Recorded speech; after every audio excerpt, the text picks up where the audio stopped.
On a vu le drame qui s'est passé à Nantes avec cette lycéenne qui a été poignardée mortellement, 3 autres lycéens qui ont été poignardés.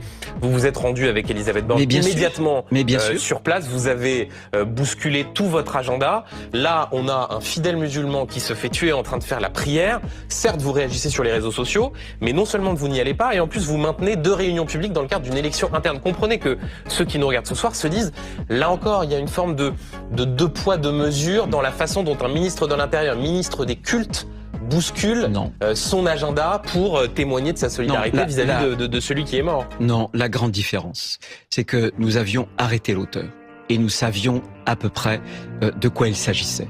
Je rappelle qu'au moment où, avec Elisabeth Borne, nous nous y sommes rendus, il y avait plusieurs vies qui étaient en jeu. Une adolescente était morte.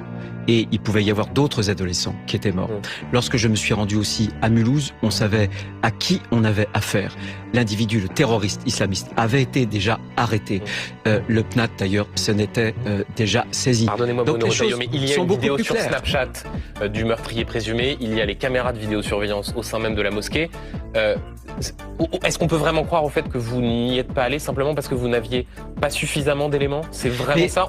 Vous n'aviez pas d'éléments suffisants pour vous rendre compte le vendredi de la violence et de l'émoi que ça allait susciter? Mais vous avez, en France, 3 homicides par jour.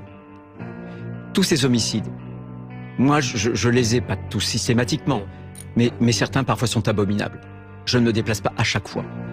J'ai, en sortant de ma réunion dès le vendredi, appelé pour savoir si on en savait plus. On m'a recommandé la prudence. Je ne savais pas qui avait pu le tuer.